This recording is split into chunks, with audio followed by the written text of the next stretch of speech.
Di sira ang alternator. Oh, nakatipid ka naman.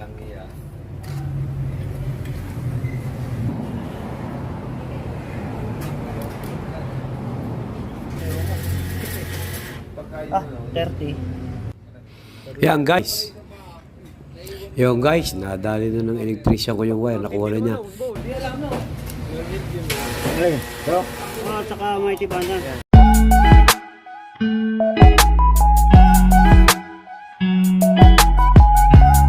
Magandang araw sa inyo guys. Yan, may customer tayo ngayon dito. May gagawin tayo ngayon dito guys. Alternator. Ayaw daw mag-charge to. At lumalabo ang ilaw. Kaya pala tinulak to papunta dito guys. Kaya lang nakapunta ito dito. Tinulak lang ito ng mga driver yan guys. Ha. Yan, titingnan ng ating electrician kung anong dahilan ng kanyang bakit ayaw mag-charge to guys. Ha.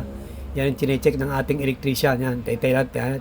Maalaman natin kung anong problema niyan pag binuksan na ng alternator niyan guys. Ha. Okay?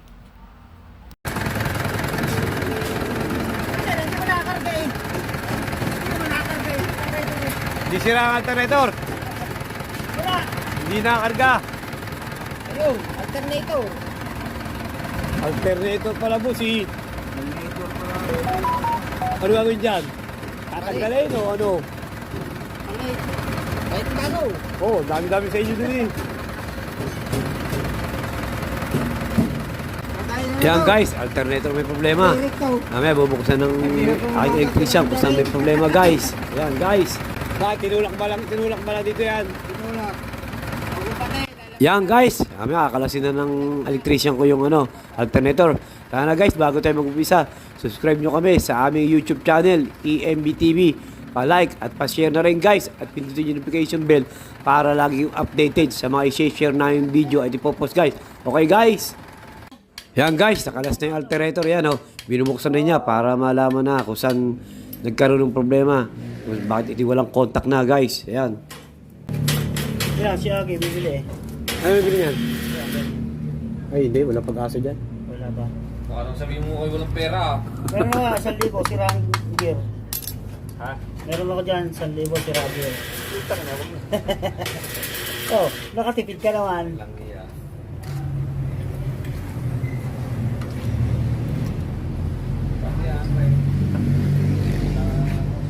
Ito pa.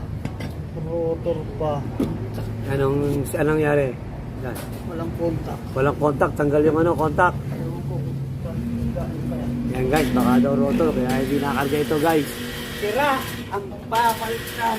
Alternator to ng BC2 ba yun, Dan? Ayun ba yung BE1 ng pinagtan? Hindi yan, dala lang yan. Bago yan, bago. Bagong dala yan. Yung starter na yan, Dan, bagong dala.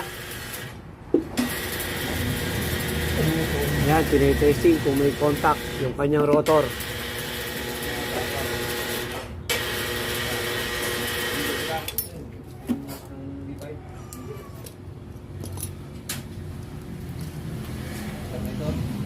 BC2 ito guys, BC2 for Isuzu BC2 Jeep.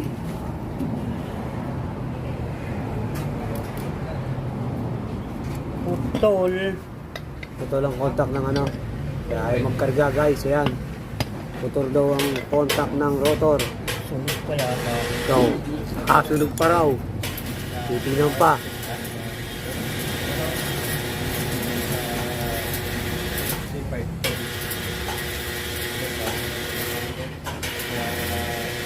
Boss, ba tinutulak kanina? Tulak kanina ito. Ilang araw ng tulak, guys? Kanina lang. Kanina lang dinakaga. Yan guys, yan. Inaano ng electrician ko. Medyo inaano niya yung mga wire na naputol. Yan, sinusungkit niya para yun ang hihinangin niya guys. Dudok sa uli. 30. Yan guys, tinatry pa rin yung electrician ko na ma-recover yung yung mga naputol na wire, yun ang hihinangin niya. Kasi mahirap na pag hindi namin nakuha yun, tsaka na magpapalit to ng rotor o kaya i-rewind ng bago ito, ay iniiwasan namin yun. Kaya pinipilit niya makuha yung naputol na wire, yun ay iduduksong. Medyo malaking gastos pagpapalitan ng rotor o kaya magre-rewind guys. Kaya yan pinipilit niya makuha yung mga naputol na wire. Yun ang ihinang niya guys. Yung guys, nadali na ng electrician ko yung wire, nakuha na niya. Kaya tinitesting niya, tinignan niya kung tama yung nakuha yung wire. Ayan o, tinitesting niya kung yun ang idudukto niya guys. Ayos na, nakuha na ng electrician ko. Kaya yun ang inihinang namin guys. Yan, ganyan may hinang na yan guys. Guys, yung hindi pa nagsusubscribe ha, subscribe sa aming YouTube channel ha. EMB TV ha, Epoxy. Okay guys. Boss, bili ka daw ng Mighty Band doon. Habal-habal.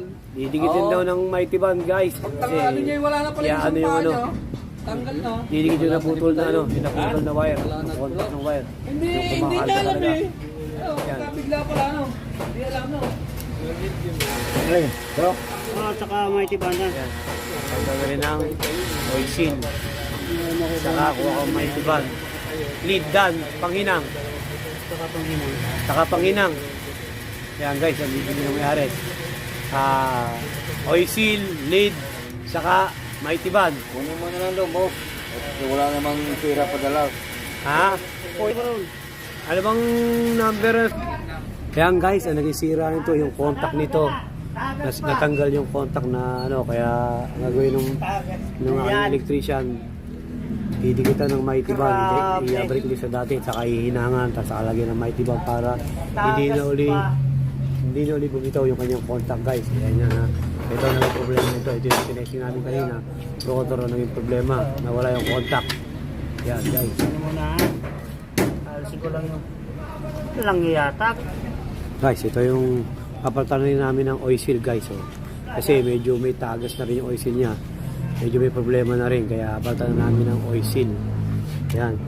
Tapos, nagpabili rin ng hinang para mahinang yung kanyang rotor na natanggal yung contact guys. Ayan. Kaya pala wala itong karga, di nakakarga. At saka tulak kanina ng umaga, gawa nito, hindi kumakarga pala. Kagabi pa ito, humina daw yung ilaw niya. Kaya gumarahin na siya. At nung umaga, wala na. Ayaw na mag-start guys. Ito yun.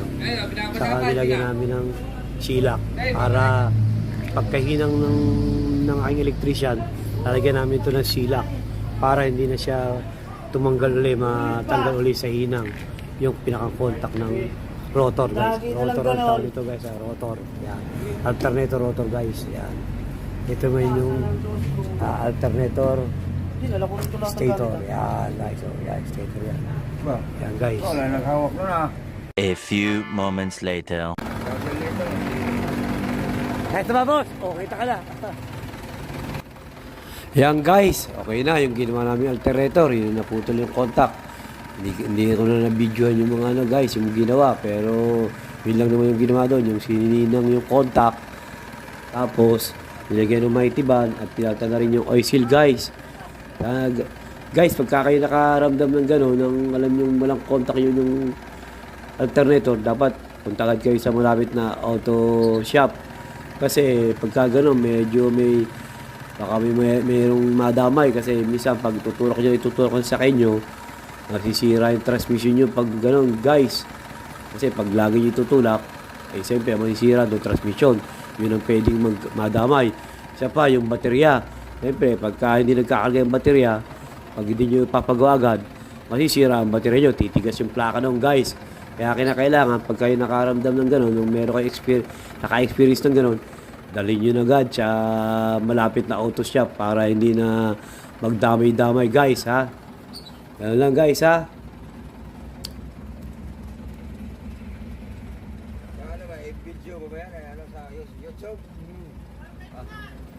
Okay na boss, nakarga na ba? Okay na, nakarga na. Okay na.